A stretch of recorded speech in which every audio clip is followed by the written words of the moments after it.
Цагдаагийн ерөнхий газрын даргын 2000 оны 4-р сарын 25-ны өдрийн 146 дугаар тушаалаар криминалистикийн шинжилгээний тэнхим анх байгуулагдсан төгт. Тус тэнхим нь 2017 онд шинжилэн багдлахын институт, 2024 онд шинжилэн багдлах ухааны сургууль болон өргөдсөн билээ.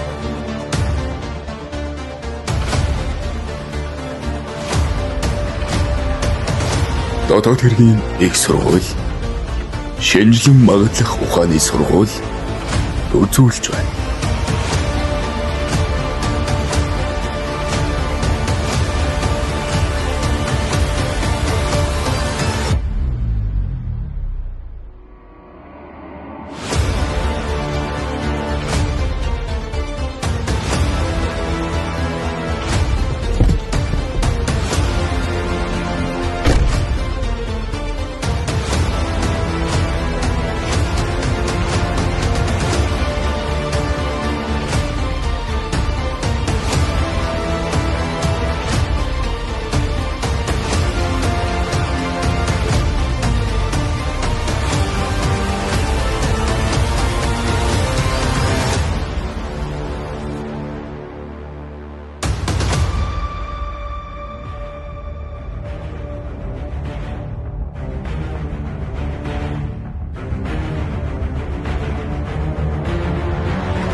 Гэрийн газраас хөтлөө болны өнгөц мөрийг хэдийгээр тооны гэрэл ашиглан илрүүлж тодруулан наалт газар бэхжүүлэн авсан.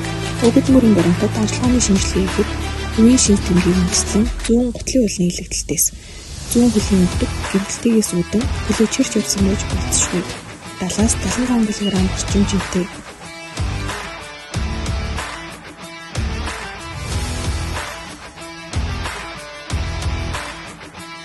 Гэрийн газраас илрүүлж бэхжүүлж авсан тамхины ишин дээрээс PCR шилжгээний хөөрөмжөнд ашиглан ДНХ-г илрүүлж авсан.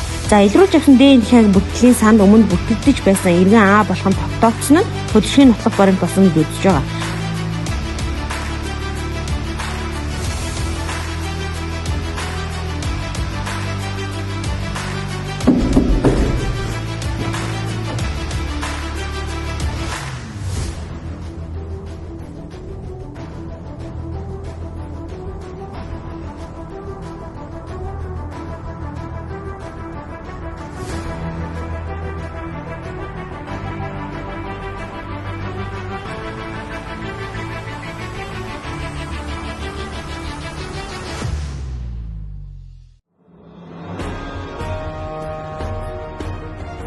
Монгол улсын иргэн бие шүүх шинжилгээний байгууллагт орж ажиллахдаа хуулийг дээдлэн биелүүлж, төрийн тусгай алх багчийн сахилга, ёс зүйг чанд сахихаан батлан тангаргалъя. Би энэ тангаргаасаа нийцвас хуулийн хариуцлага хүлээнэ.